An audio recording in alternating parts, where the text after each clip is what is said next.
On September 6, 1969, an inconspicuous bulletin issued from Fort Benning, Georgia, to the effect that a first lieutenant would be tried for the murder of 75 South Vietnamese civilians. The item caught the attention of Seymour Hersh, a young journalist living in Washington who decided to run down the story.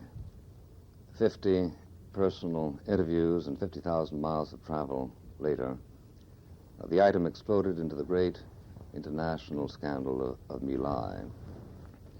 Subsequently, as we all know, Lieutenant Calley was convicted, and Seymour Hersh won a coveted journalism award and wrote a book, My Lai 4, a report on the massacre and its aftermath. It is Mr. Hersh's second book. The first one, Chemical and Biological Warfare, America's Hidden Weapon, is generally thought to have been the instrument that finally provoked President Nixon to junk most of our chemical and biological warfare arsenal. In between the two books, Mr. Hersh served as press secretary for Senator Eugene McCarthy, back when Senator McCarthy was running for president.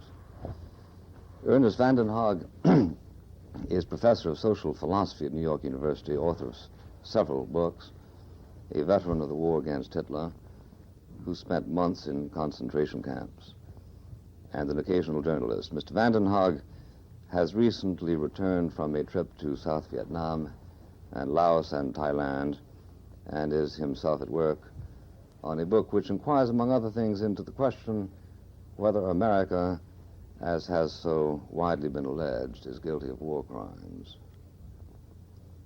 I should like to begin by asking Mr. Hersh whether he associates himself with the criticisms of our conduct of the war as recently summarized in the New York Times book review section by Mr. Neil Sheehan. Certainly, of course. There's no question that we're committing war crimes on an incredible scale. I think there is some question about whether it's inadvertent or advertent genocide. I don't know whether we really know what we're doing at all times. I think that's a real serious question. I don't know what's worse, and I'll leave it to the social thinkers whether to kill somebody by plain stupidity or overpower or by design. But I think the fact is that...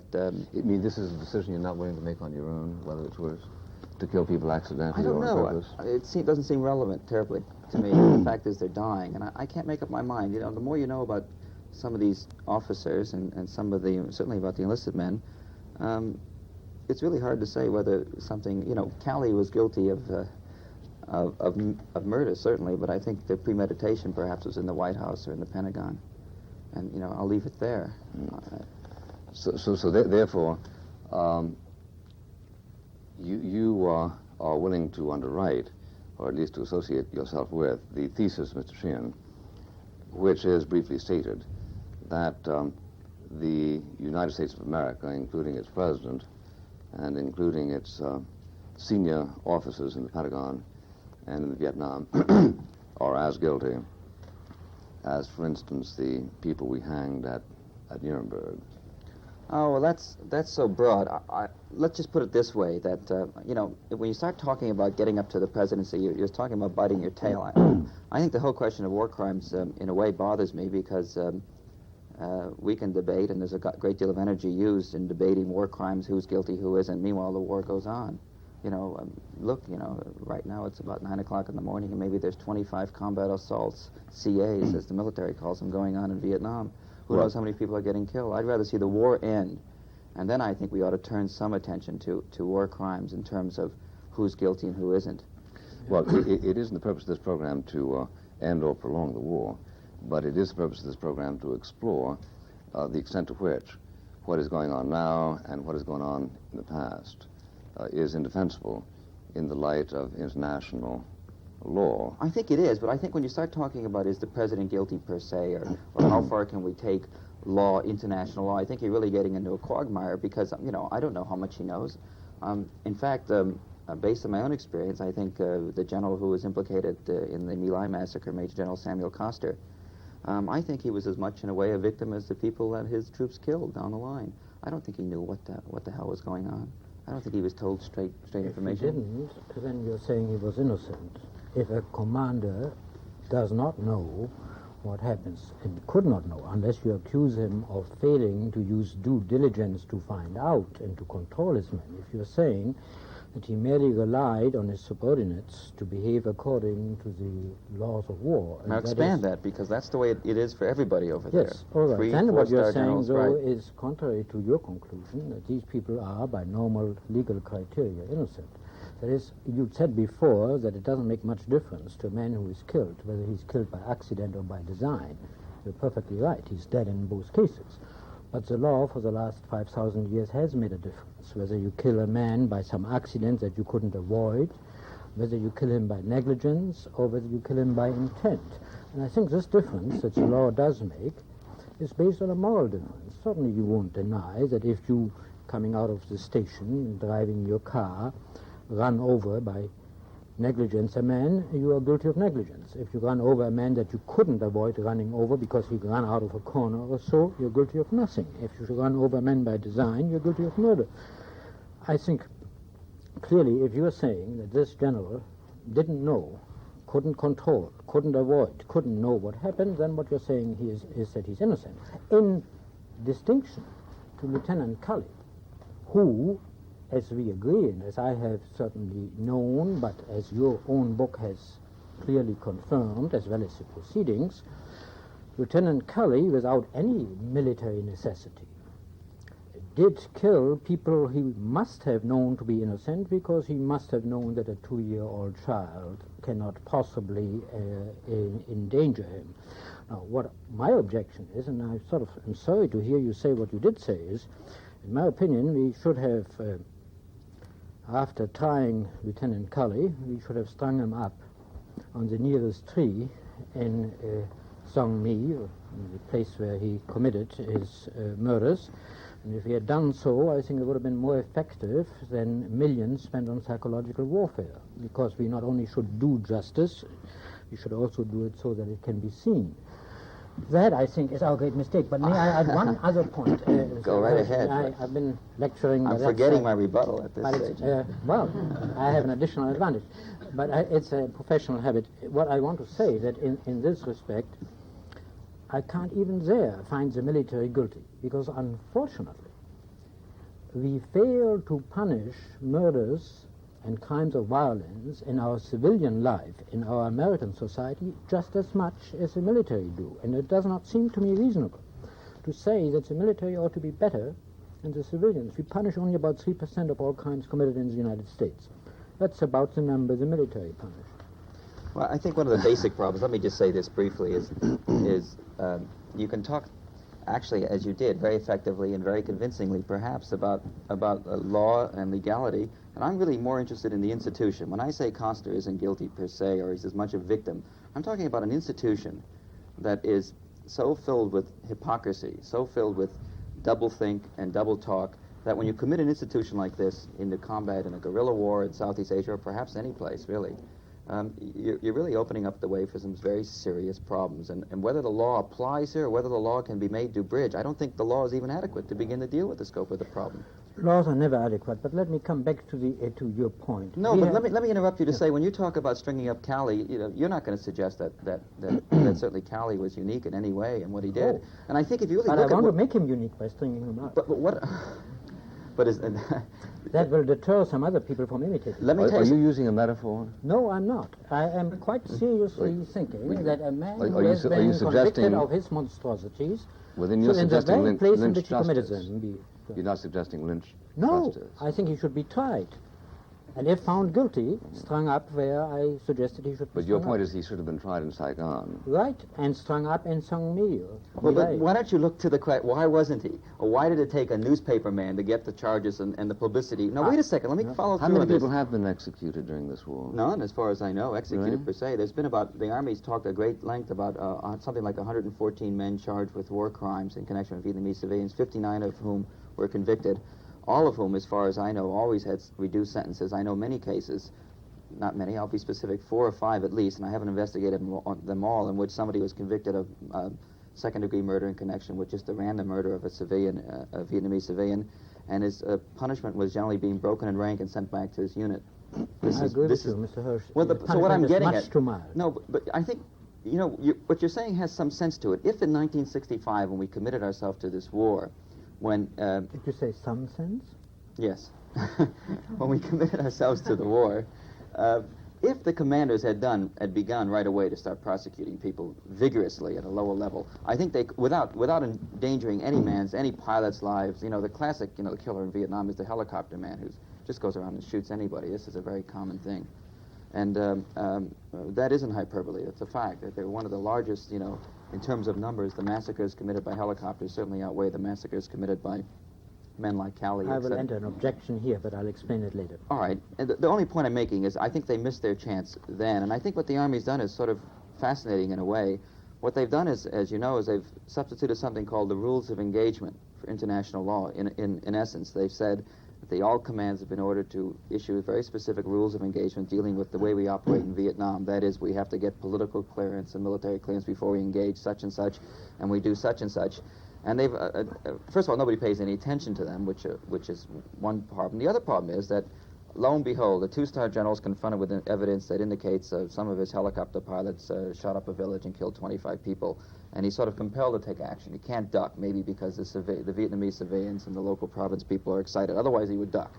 That's the obvious solution. CYA, they call it, cover your ass in Vietnam. But he can't duck because of political pressures. So he does something to the effect of maybe issuing a letter of reprimand, because in his eyes, these people are guilty of violating a rule, not murder. Murder doesn't enter into this sort of situation. Let me answer, if I may. There are two things. First, I think what you say about helicopter pilots is not parallel to Lieutenant Cully's case. I have no doubt that you are sometimes right. Sometimes these people might be guilty of negligent or even intentional involuntary murder or so. But there is a difference. You see, the Viet Cong does not itself follow international law, which requires guerrillas to wear distinctive signs, to wear arms openly and so on. This is not convenient to them. They don't follow it. But that means that our side finds it extremely hard to distinguish between a peasant and a guerrilla. The man who scratches himself to the pilot may very well appear to be taking a weapon and to be about to shoot at him. As a result, I think it is, in this case, you're quite right, innocent people suffer, but let me point out that is in the nature of war. And now you expressed great contempt for the laws of war, and I feel that I think that's a little unjustified. You see, the laws of war... Yeah, let me interrupt, if I may, Mr. Van Haar, because I want precisely to talk a little bit about the laws of war. I know that you're not a lawyer, and neither am I, but I don't think one needs to be a lawyer in order to discuss what the laws of war are. After all, Lieutenant Calley wasn't a lawyer either. But Mr. Sheehan, in this famous article, says, if you apply the laws of war to American conduct there, then the leaders of the United States for the past 6 years at least, including the incumbent president, Richard Milhous Nixon, may well be guilty of war crimes. Now, by the laws of war, he says, well, they're all over the place. For instance, you got the Haag business convention. Now, the Hague Convention dates back to 1907, and it was ratified by the Senate of the United States, and therefore it's the supreme law of the land. Yes. Ditto the Geneva Convention. Then you've got the Army manuals. Law of land warfare, yes. Yeah. Now, of course, the Army doesn't have the authority to constitute crime except subject to its own disciplinary. It merely elaborates it. The rules of engagement that Mr. Hersh mentioned. Yeah, and then elaboration. Correct. Really. And then you've got the Nuremberg precedent. So roughly speaking, we have that law, which we recognize as such, and which the Senate of the United States has in fact, exercising its treaty powers, ratified, rather confirmed. And you've got the Army Code, and you've got the Nuremberg precedent. Now, as regards these three, I want to hear you discuss, both of you, whether, for instance, let's take a less dramatic example than the President of the United States. Let's take, say, General Westmoreland. Is General Westmoreland a war criminal, first of all, under the Hague Convention? I'm willing to answer, but well, perhaps you want to do so first. I know everybody wants me to say yes, but I think it's much more complicated than that. I don't particularly like nailing somebody like General Westmoreland on things perhaps over which he has no direct control. On the other hand... Well, Sheen's point is that he does. For instance, I'm talking about information. The Haag Convention says you can't bomb hospitals. No, but... Okay, now we bombed hospitals. Now, I want to ask you, does it follow from the fact that we bombed hospitals that he's a war criminal? If it's a crime, there's a criminal, right? Yes. Now, since nobody's pretending that he didn't know that certain hospitals were bombed, I'm asking you to say, does this make him a war criminal? I'm more interested in the attitude, the frame of mind. I'm ducking your question because I don't think that's very productive. I think we have to talk in terms, again, of the institution, of what Westmoreland, what his frame of reference is, the way he deals with any sort of problems, the sort of narrow view he has. I'm not so sure that somebody who operates right down a track that's sort of proscribed for him can always be called a criminal. Yes, directly to your answer, legally, sure. I think there's a very classic case could be made for General West, particularly on search and destroy. Okay. Now, his defense would be he didn't know that these serious abuses were going on in 66 and 67. Search and destroy was taken by many GIs to mean literally that. Mm-hmm. And many commanders, in fact, do a random interview of men who were company commanders in Vietnam, and you'll find a tremendous variance in what they understand the word search and destroy to mean. So Westmoreland's defense would be that he didn't know. He hadn't been told. And, there's an outside case. I've really been looking into it. And I'll tell you, these guys on top, they live in a dream world that's very precious. A very, very precious dream world. I did not find that in my conversations with generals on the spot, including, finally, also General Abrams. I thought they were fairly well informed.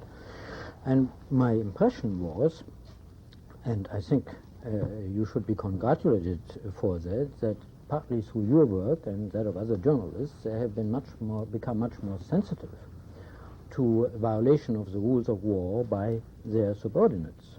But in general, the rules of war in effect say that you can use violence against any military target, even if that involves injury to third persons who are not military objects themselves. And that we do by bombing. Clearly, when you bomb a military target, some persons who are not themselves military will be hurt. And the Viet Cong does the same. When it lops a shell into Saigon, of course, civilians will be hurt. And if they had planes, they would do that too. Can we at least stipulate that nobody doubts that Hanoi is guilty of war crimes? I mean, we don't have to argue that, do we?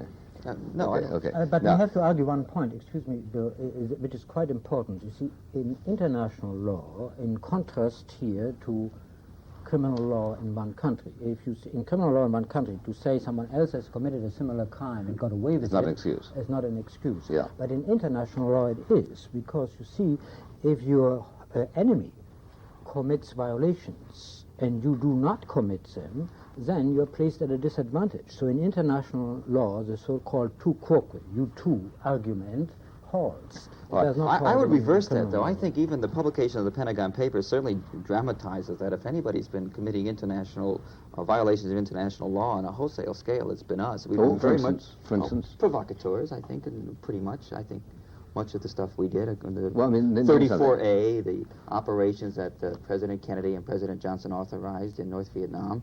I think the CIA sort of has, for a long time... What law was that? Did that violate?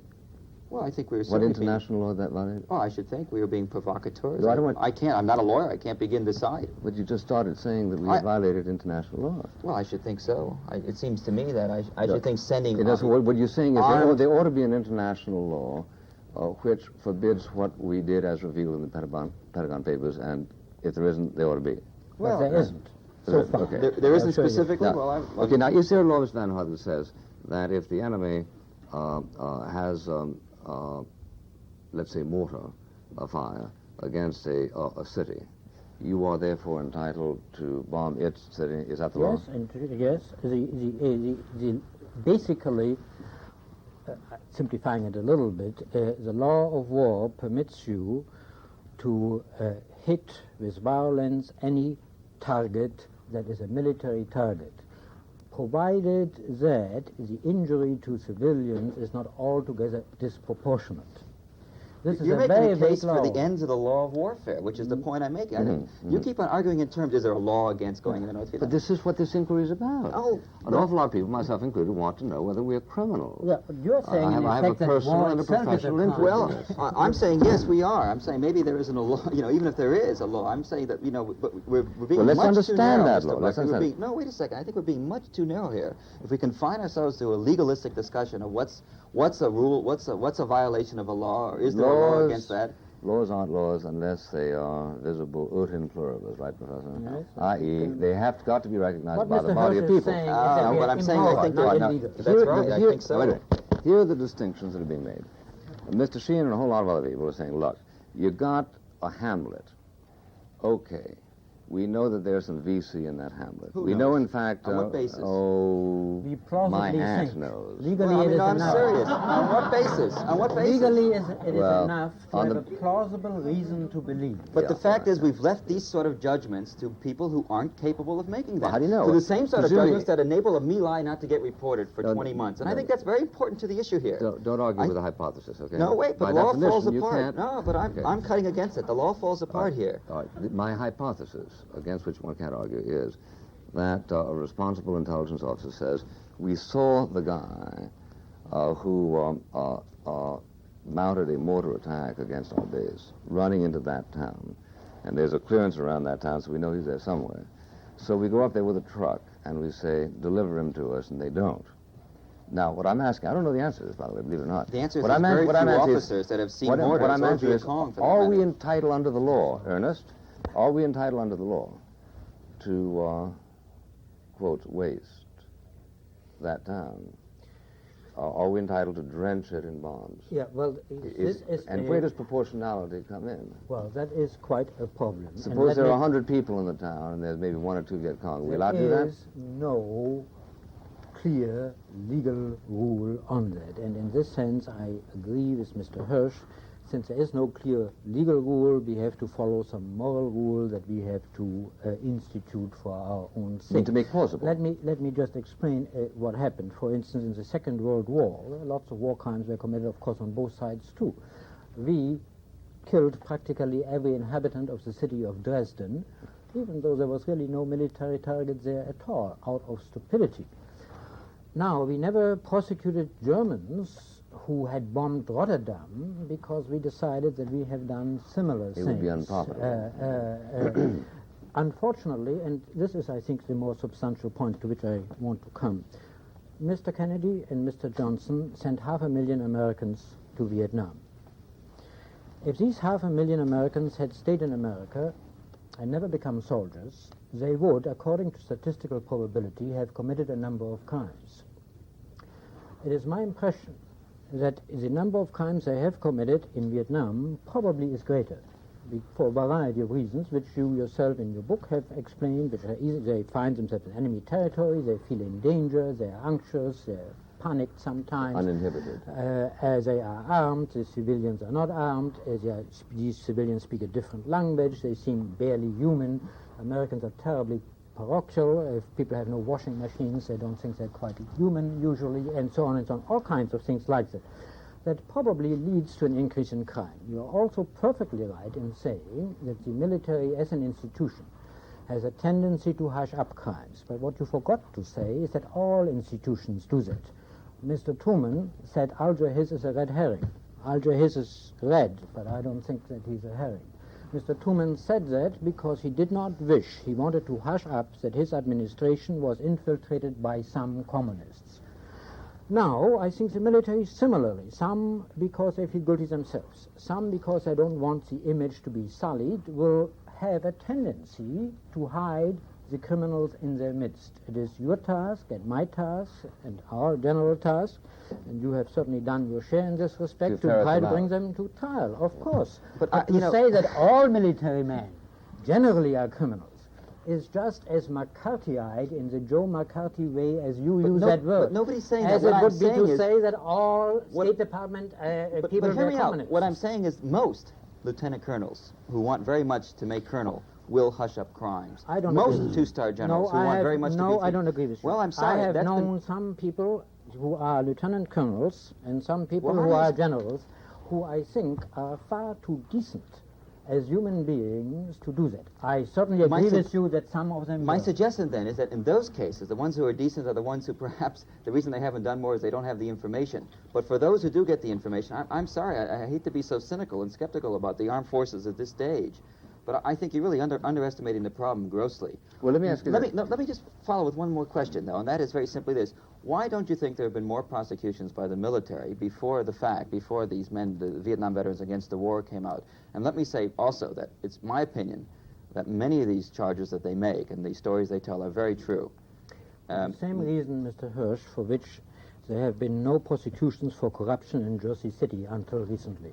That's like we're talking about automobile accidents in connection with Vietnam. Or very few prosecutions for murder in the mafia. The point of the matter is very simply this.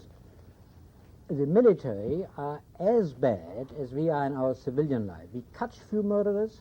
Many of them get away with some minor legal handicap. For instance, take the 4 people, or 5, I believe, that Daniel Lang wrote a very moving book about, with which you're certainly familiar, who abducted, raped, and murdered a Vietnamese peasant girl.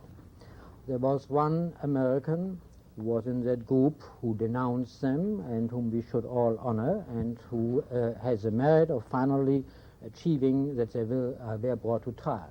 Nonetheless, most of them got away with some legal subterfuge. One of them, because he confessed, but someone forgot to tell him exactly that he had a right not to confess, therefore it was overthrown, he cannot be retried. We've seen this in the My case, right? But we see that not just there, Mr. Hersh, we see that in civilian life all the time. Look at our trials. But I'm not in the business of planning combat assaults, though. I think there's a really added burden when you're going around waging war. I think there is. I really do. Well, I certainly think there's an added burden, yes. I think to the extent that we're saying, look, military people tend to put things under the rug just the way it's much worse than civilians that. do, just the way senators do, just the way congressmen do, judges do. We know that. It. But what I want to know is, how do we resolve conflicting statements by people who are equally honorable? The one set says what we are doing in Vietnam is plainly proscribed by conventions to which we were a party, and other people saying that's not true. Now, it would make a lot of difference if I were a general or a colonel or a captain to know whether, when I was told, you see that hamlet over there, drench it with bombs, I would want to know whether the directive that I had been given is something that did or didn't violate conventions to which my country is a party. It's entirely legal, Bill, if the officer that gives you the directive does not do so because he just likes to see that hamlet go up in flames, but because he has plausible and reasonable grounds to believe that that hamlet has a military target that justifies its bombing. Let me give you another axiom that's very much to point right here. I think it's entirely legal if the officer who tells this younger officer to do it is his rating officer.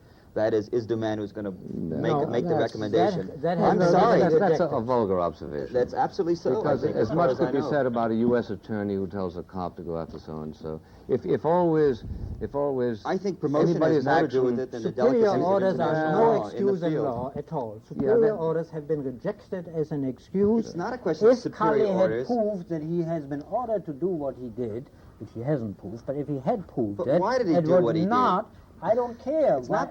I wish I could look into his mind. He did it for the same reason that 1,500 other first lieutenants would have done the same thing, or second lieutenants, whatever he was. I do not know where you get your because figures, but I agree that some others it. would have done the same. Oh, there are criminals all over. That is why we have to bring I think you're in a dream world. You're talking about, you know one of the games of helicopter teams? It's to go around and lasso Vietnamese, men who fly helicopters. What they do is that they run them down, Vietnamese civilians, and they get a rope.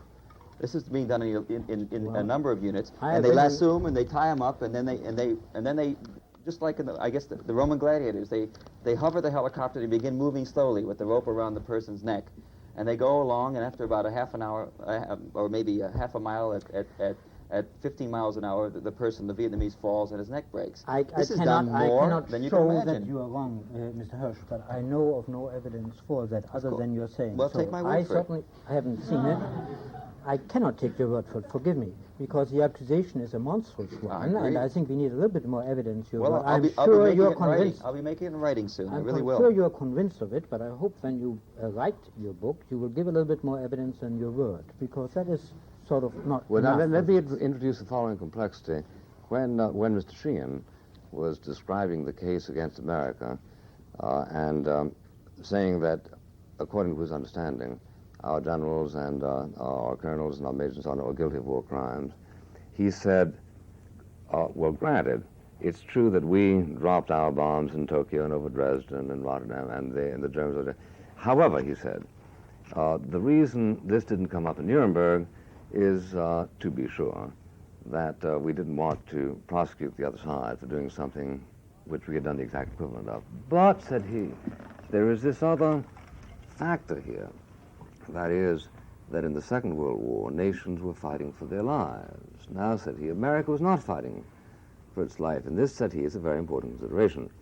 In the light of the fact that America was not fighting for its life, then the proportionality argument comes into play. For instance, said he, we didn't have to bomb the hamlets. We could simply have sent another 500,000 American Marines to occupy all of the hamlets in South Vietnam. Now, says he, don't understand me to say I'm in favor of sending another 500,000 Marines, because obviously he's in favor of pulling the 500,000 who were already there out. But, said he, in fact, it could have been done, and it could have been afforded, and the survival of America was not at stake. And therefore, the fact that we had an alternative, which we didn't elect, shows that we are guilty, because you are guilty under the Hague Convention and its elaborations if you do something which you didn't need to do in order to accomplish the identical military objective. How do you handle that? Well, this is a slight misinterpretation of a correct rule. The rule is that when you can achieve the destruction of your military targets by lesser means, more or less costly means, the rule says you must use the least costly means. But of course, this does not mean that a nation that has sent 500,000 should decide that by sending 10 million, perhaps it might save some lives or so. Why what not? it means simply, well, the rule has been interpreted in many courts over a long period, and what it really simply means is that if a commander at about the same expense, more or less, can do something more or less injurious, then he should do the least surely that's not injurious true, thing, and that's all the rule No, says. that's not true, because atom bombs are the cheapest of all. Right. But There is you no wouldn't be rule so far excused. about atom bombs. You wouldn't be excused to use atom bombs, would you? Because it would relieve I would you. not morally excuse it, but from a legal viewpoint, let me point out, there is no rule about it so far. So therefore you say if atom bombs had been used against these hamlets, tactical... I would be against it. Let me say once more, I would be against it. It's unproductive. But it would not have been immoral, illegal as you and so on. understand it. But from a legal viewpoint, there is no rule about it. As a matter of fact, as you know, both we and the Soviet Union are storing atom bombs, and we are storing them, obviously, because in some way or other, we feel that sometimes they may have to be used. Mm-hmm. Doesn't it suggest something wrong with the laws of land warfare, if there is one? How would you modify it? Let me suggest the following, Mr. Hersh. It suggests something, and we will agree on this, that the laws of war merely restrict violence here and there and to a fairly minor degree, whereas you think and want, as we all do, to avoid violence altogether.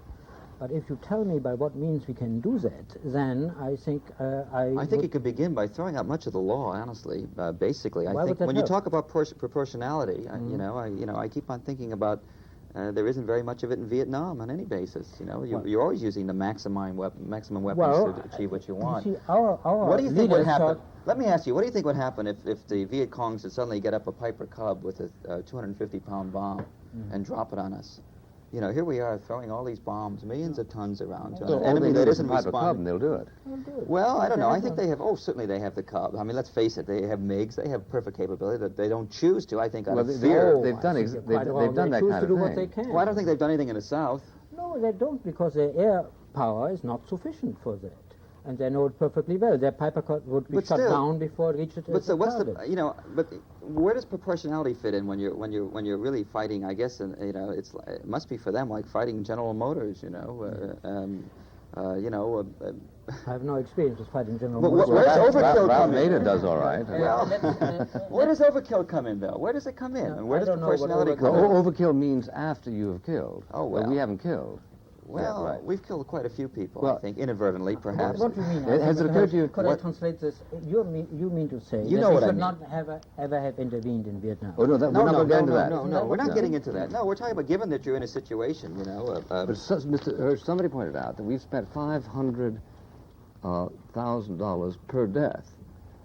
By contrast, for instance, the Nigerians spent $40 per death. That's per Viet Cong death. I Yeah. don't know what it is per No, per death total. civilian death. Per death total. Now, if that is the case, isn't this presumptive evidence that a rather considerable effort has been made not to kill wantonly? Because I think it's if we wanted to precisely- kill efficiently, we certainly wouldn't have to spend $500,000 per death, would No, we? I think even with the $500,000, we're probably doing as well as we can. I think the answer is exactly the opposite. I think the fact is that to get a VC, if you can, the number of men who've told me about finding one, seeing or hearing a report there's a VC in the valley below and calling in artillery and airstrikes to get him, and then going down and coming back with ears of whoever they killed or whatever they killed. But I mean, really, I'm serious. I think it works exactly the opposite. I'm amused at the notion that we have, international only works by putting in another 500,000 troops to prevent a hammer from being destroyed, when we're throwing bombs and artillery shells constantly at people. That You didn't yet answer my point, did you? sure. Which is, Sure. I surrounded it anyway. well, go ahead and home in on it. Well, I think my point is I think, that, my point that is you're any wrong. country that spends, okay, fine. In that case, I invite you to demonstrate how I am. Any Okay. country that spends that much money per death is obviously a country which is spending an extraordinary amount of money in order to try to minimize the ratio Or else it's between very between foolish. dollars spent and people killed. Or else it's very, very foolish, Mr. And I really would. What do you mean, or else? Well, it's either How does that one. answer the question? I don't think. Well, because I think the answer is that I think that the dollar sign or whatever it is. I haven't heard that much, but I'm willing to accept it. Inflation and all that. The money we spend to kill each quote VC. I don't think is indicative of our carefulness and our restraint and our proportionality. I think it's indicative of the fact that we are really sort of amazingly clumsy and awkward about throwing in bombs and shells anywhere we can. couldn't both things be true? No. We try to be careful and we don't always succeed. I think it's awfully hard to try and be careful when you can call in jets and Well, artillery and napalm Mr. anytime Hersh, you want. Assuming, as we seem to have assumed, that the war has to be fought, how would you have done it in such a way as to spare more lives? Well, that's a bad assumption for me to make because I have Well, to then agree we it's a are bad coming war. back No, to you your can't do point. that. That But you well, I like don't. the war No, as but a I'm willing to whole. accept. We've got a war, so let's talk about it. I think one thing, and you talk about proportionality. The order of battle for the Americal Division, which I happen to be interested in 1968. This is the North Vietnamese and Viet Cong order of battle. Not my source for this. I'm not going to bother to get into it. I can't. Not because it would make any sense to anybody. But again, trust me on it. What the North Vietnamese and Viet Cong were telling their units operating against the Americal, they were suggesting the best way to go after a company size, that's 200 or so men, 120 perhaps in the field, American unit, is to set up a machine gun in front. And then as the men come down, they always use the trail. They never walk on the sides of the trail, our units, because it involves too much work hacking through the brush. And then as the men come down, open up in front of them. The other machine gun, they say, set up behind them, because the ones in the rear will just turn around and flee. And my point is that the war has gone so, there's the basic infantry tactics, if you want to get down to it. The notion that if you get hit with an ambush, you immediately send out a platoon to the right and a platoon to the left, and you try and circle the enemy. It's just out the window. That doesn't happen. I think you have answered a very interesting question, but not the one I asked. The one I asked was how you would have spared lives. What you have pointed out is that we have used unimaginative and foolish tactics, and I couldn't agree with you more. I think one of the things that went badly with this war, to begin with, it was probably a I think mistake. that's costing but lives, one though, of too. the ways that cost both lives of our own and of the Viet Cong and of the innocent civilians is Basically, precisely that, as you say, we have used unimaginative tactics and tactics which are not apt to win a war to be fought against guerrillas. All I agree. But They my may not even question be is, proportional in a how legal would you sense. have found a way when it is obviously difficult, almost impossible, for our men to distinguish a Viet Cong from a peasant? How would you have found a way of making sure, better than we have, that we will hit only Viet Cong and not peasants? Well, obviously, I'll give you the flashy answer is, it's nobody in his right mind would commit an army into that situation. You say we shouldn't have fought the war. Well, this is the that's point I'm basically wrong. trying. I have to go back to well, that yes, because, but you know, I said you the drive me to hypothesis it. that you pointed out before is we are in the war. Yeah, I look. ask you, what would you do in the war? Mr. Hersh, let me put it this way. Suppose you decided to go down Niagara Falls in a barrel. Now, it doesn't do for you to say, but I wouldn't decide to go down Niagara Falls. All right. Barrel. I'm saying if you decide to go I've down thought the barrel, about this what question. kind of a barrel would you construct? I think the first thing I would have done. I think the That's first the thing I would have. question. I think it's an important question. You know, I'm arguing a lot of positions here I don't necessarily agree with. You know, morally, because I'm upset about the war that much. But anyway. So am I. So I think we all are. I think so too. Okay. The way I would simply have done it, I would have insisted that we started seriously paying some attention to international law. If it's possible, I don't know. We're trying to define the law. We're trying to understand the law. You just told us that it's useless about 10 minutes ago. Well, it's turned out to be extremely useless in Vietnam. Well, then and why pay attention? Hear me out. In 1965, when the moment we got there, I think from that moment, if the commanders have really been prone to prosecute and not to let, I think we've seen a tremendous erosion of international law again, if there's such a thing. I really do in Vietnam. Mr. Hersh, the fact that we have tried people like Lieutenant Cully has nothing to do with law or reinforces international law. No, it's public relations. It's strictly public. No, it has nothing to do with that. I mean, the Army had no choice at that point. Well, I think it was very good. We have given the Army Your no scoop choice wasn't until after they had indicted him. Oh, yeah, absolutely. But Because they indicted him before you scooped. Totally, absolutely. All right. By the Therefore, way, it wasn't PR that forced him to do it. I hate to be so niggling, but the release that you read didn't exist. What they did say in September the 6th, the Army said that they are trying a young man named Callie on charges of murder in connection with some deaths in Vietnam. What did I say? You said 75. Oh. And that would have been a hell of a story. Anybody would have picked up on that. But the basic point is that the Army, of course, did Well, not take anybody steps. would have, because a lot of people turned down your story even after you gave them the figure Sure, 75. agreed. Okay, so Right. you take that back. Okay, take that back. Go ahead. Anyway, the basic point is that, one, the trying of Callie was inevitable and had nothing to do really with any fine principle of international. It had to do with a letter. Wait, a letter written by a guy named Ronald Ridenauer to 30 congressmen who, and mind you, Ridenauer and this man mentioned by Daniel Lang seem to be the two so far that have come out in the Vietnam War who have had some, enough integrity to do something at the time. Many of these kids who are speaking out now. And you only have to admire them. It takes an awful lot of guts, because the Army's reaction is to come right after them and attempt to get them involved in something they don't want to be involved. All institutions do. Sure. But I don't think there's any question that the Army has not made a systematic or serious attempt to begin cleaning up its own Not enough. its own but mess. the fact that it has done But if something it had is done, more than any other regime anywhere, not to speak of North Vietnam, the Germans, any other enemy that ever fought has ever Germans, done. I really am.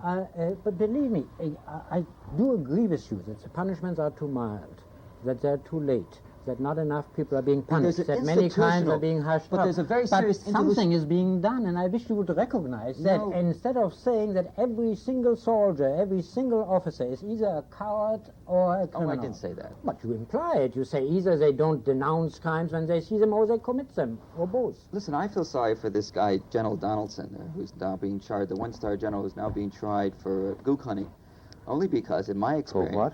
Gook hunting that's the slang term. This is the general and the Joint Chiefs of Staff who was charged, I think, in early June, in connection with the alleged shooting of civilians, six Vietnamese civilians. Mm-hmm. The only thing I can say, and I've talked to again hundreds of people in the last 9 months, is that I can off the tip of my fingers, rattle off 20 officers who I know were as active in that business as he was. I hope you will do the best you can to bring them to trial. Well, I don't think that's the solution. I think you have to look beyond that, is what I'm saying. I think we also can look beyond, but meanwhile, let's bring them to trial. I think when you've got a war in which the only thing that can be made or lost in Vietnam right now are some careers. For a lot of Army men, that's really the name of the game.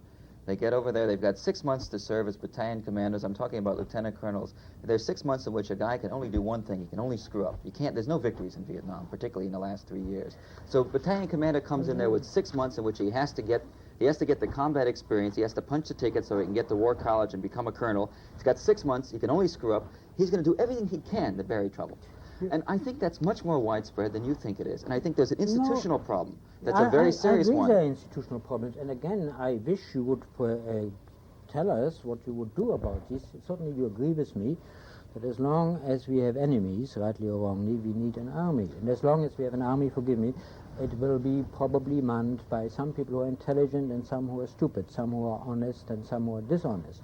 But if you can find a good way of reforming the institution and making it better, we certainly all will try to help you. But even the good get caught up in it with the bad, is the point that I'm happens making. very often in the New York municipal administration, too. Mr. Hersh, yes. we have a question from Mr. Winston. Yes. I'd like to pursue the subject of accountability within the chain of command in the Army, in particular. You're asking who this question Mr. is? Vanden Haag. Earlier, you talked about the various areas of international law that were applicable. I think you may have missed one, and that is a court case in 1946 called In Re Yamashita, which was, as you may recall, the trial in a military commission in the Philippines of the commanding general of the Japanese Army in the Philippines. This commission did review the activities of this general at that time, and he was found guilty. And he appealed to the United States Supreme Court in the case that was accepted by the court. He answered the court. The court answered the petition and affirmed the decision of the military commission by saying that, first of all, the military commission did have jurisdiction, and secondly, that indeed a general is in some considerable way to be held reasonably responsible for the actions of his subordinates. So perhaps that the real question for us at this point is whether or not we are going to apply the same principles of justice in international law to ourselves as we have applied to others. Is this, if we fail to do so, is this not victor's justice? Good Well, question. it's a good question, but I'm afraid you misunderstood the Yamashita case. It's a well-known case, and I'm afraid I have to recount it a little bit. First, let me point out the Supreme Court had nothing to do with the substance of the matter. It had only two questions before it. Was a military tribunal competent to judge the case, and was the offense charged an offense? And these questions that I answered affirmatively, it did not go into the substance of the matter. Now, as for the substance of the matter, the original court, the court of original jurisdiction, found Yamashita guilty of the atrocities committed against about 25,000 Americans. Yamashita denied any knowledge of these atrocities and denied that he could have controlled his men. Many people, including you apparently, concluded that the court had affirmed the principle that a commander is responsible for what his men do, even if he does not know, could not have known, had no way of controlling them. This is clearly contradicted. You see, the original verdict was reviewed by a commission set up by General MacArthur to advise him on whether to confirm the judgment. That commission said in effect that General Yamashita denied knowledge of these atrocities and denied that he could have known, but that he was not telling the truth, that he was guilty inasmuch as he could know, should know, and did know, according to the court, and that he had misinformed the court. Now, I am not sure whether the court, in accusing Yamashita of lying, was correct or not, but I am sure that we never sustained the principle that a commander is guilty of something that he could not have controlled. And let me quote here to you another case, which is a Nuremberg case, in which this is very clearly made very clear. And I quote from the judgment against von Loeb, the High Command case in Nuremberg, in which incidentally Telford Taylor was the chief prosecutor. The commander, and I quote, has the right to assume that details entrusted to responsible subordinates will be legally executed. There must be, to hold him criminally guilty, acts of personal dereliction. And that can occur only when the act is directly traceable to him, or where his failure to properly supervise his subordinates constitutes a criminal negligence on his part. Could I interrupt for just a moment? Let me just finish this, and then you won't even have to interrupt. You can comment. It would be, if the Yamashita case were as you say, then I would say it is the most barbarous act that we have ever committed, and we should never apply it, because that would mean against all principles of jurisprudence, that we hold a man responsible for something that he couldn't have avoided.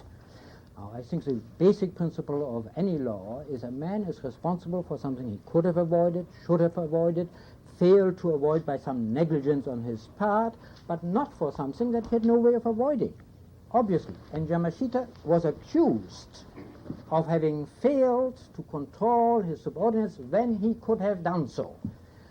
The accusation may be wrong, but that is what the court found. I think that that there's one thing that you may be missing, and that is that if a gentleman who is a commanding general in a military organization is to maintain discipline within his organization, it is assumed that as a part of this chain of command, he will be at all times responsible for those under him. That is not assumed. And, only well, if it can be directly traced to him that he entrusted a task to a subordinate and that he failed to supervise him, failed to keep himself informed in a reasonable way.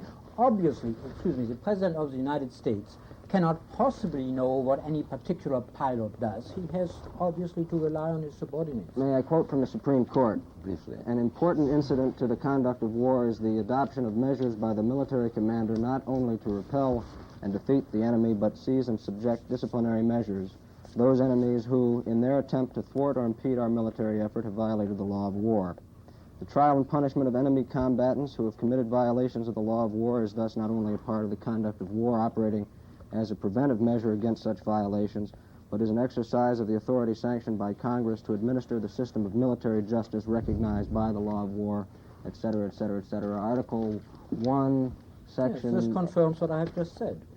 Were you under the impression that it does anything else? I guess we have a different interpretation It of says this. that I understand what you just read is that the military commander has the responsibility of supervising his subordinates in a reasonable way, but as I have also said, use he the word obviously reasonable, cannot do more than entrust to responsible persons the carrying out of his orders. Now, if you can show that his orders themselves were criminal, or that he was negligent in supervision, or that he knew that his subordinates violated his orders and failed to do anything about it, then he is criminally responsible. Miss Bruce. Yes, I'm sorry, I have to continue questioning Mr. Vanderhoek. Assuming what you just stated, that you cannot hold a commander responsible unless he is in some way involved, and you can directly trace the chain of command, why can't we hold General Coster or this gentleman, Mr. Collot, he was some general or lieutenant. He was flying about 1,000 feet above My Lai 4. He saw everything that was happening. He had direct control, and at one point he even called up Captain Medina and asked him what was going on. And slaughtering continued. Now, what do you do? I mean, that's... Well, how do you answer that question? Is, forgive me, if he called up in good faith and asked him what was going on, It means he then didn't it know. means he didn't know. And therefore you've answered your No, question. he didn't. No, If he did know, he was if he did know, if your implication is that he did know, that he observed the slaughter and failed to do something about it, then I fully agree with you.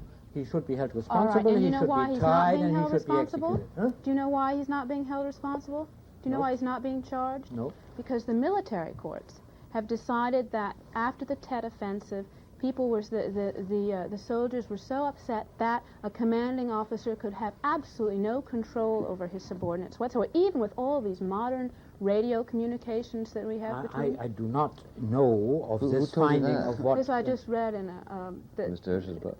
No, it wasn't. It was no. Your facts aren't very good either, by the way. I'm afraid Costa's that these countermanded. interesting fantasies... Costa, His telling Captain Medina to go back occurred about 5 hours after the shooting had stopped. Well, he was still, there were still, No, and he- maybe I read it from your book, actually, that they had a Now, don't blame me. helicopter space. Yes, he was there. He was there in the morning. And then there was somebody at Right. 1,000 The feet point and is somebody that at 500 theoretically feet. someone could have been accountable to Certainly. Coster, Right. Right. If the man, let me answer your If he could reach question him by once phone. more. If we take your hypothesis, which I think is a hypothesis, but if you are right in assuming that this commander observed the slaughter and failed to stop it, then I certainly agree with you he should be held responsible. And if you're telling me, and I don't think that is correct, if you're telling me that the army, for some fantastic reason, namely that people were upset or so, didn't hold him responsible, then those who made that decision in the army should have been held responsible for making such a silly and criminal decision. Mr. Winship. Yes, I'd like to ask Mr. Hersh a question. At the beginning of the program, you stated that you felt that an inquiry should begin after the war has ended. I'm wondering why we shouldn't start that inquiry now. Firstly, that we don't really know when the war will end. Secondly, decisions in the past have stated that we must act to prevent and not just prosecute.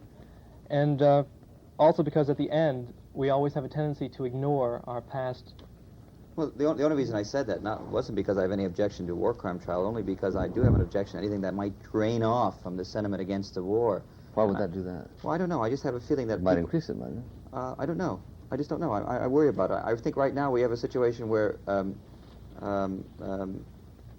I think a lot of people, and active people who participate in anti-war demonstrations, could get caught up in urging people to do something about war crime trials instead of doing the basic thing, which is keeping the emphasis on getting us out of Vietnam. Everybody to be guilty, That's just, no one in particular. Well, and therefore you're against the trials. This seems No, to me I'm now, not- I really I'm think not- this is immoral, Mr. Hersh. I'm not ruling out. Wait a second. First of all, I didn't rule out war crime trials. Certainly, some people we're going to have to assess guilt. If it has to come before, okay. It's just a procedural objection, a tactical objection. Basically, is all I have. In terms of affecting the anti-war movement, isn't it true that the testimony in the Winter Soldiers hearings that have been held all over the country have indeed increased the anti-war sentiment?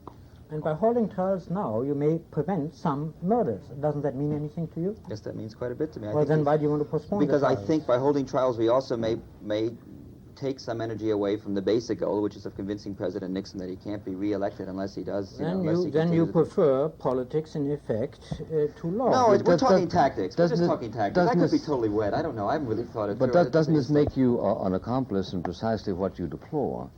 A moment ago you were saying that they only went after Calais when they more or less had to as an act of PR.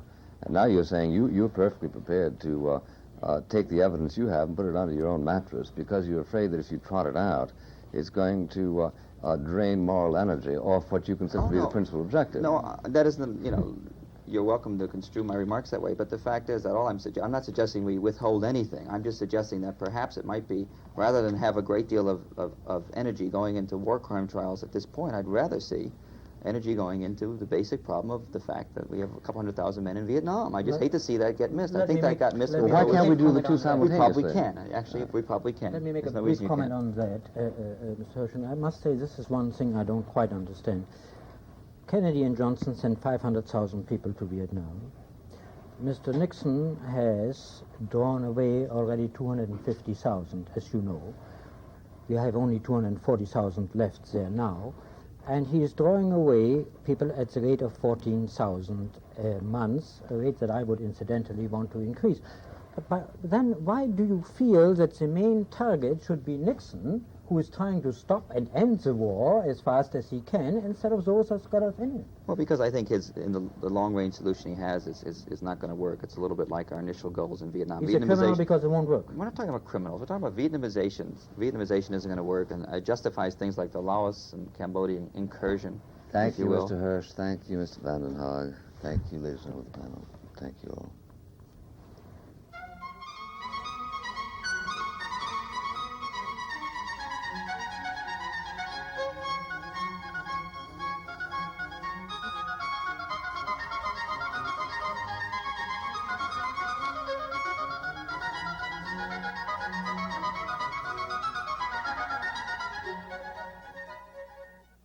For a printed copy of this program, send 25 cents to Firing Line, Post Office Box 5966, Columbia, South Carolina, 29205. That address again, Firing Line, Post Office Box 5966, Columbia, South Carolina, 29205. This program was made possible by a grant from the Corporation for Public Broadcasting. This is PBS, the Public Broadcasting Service.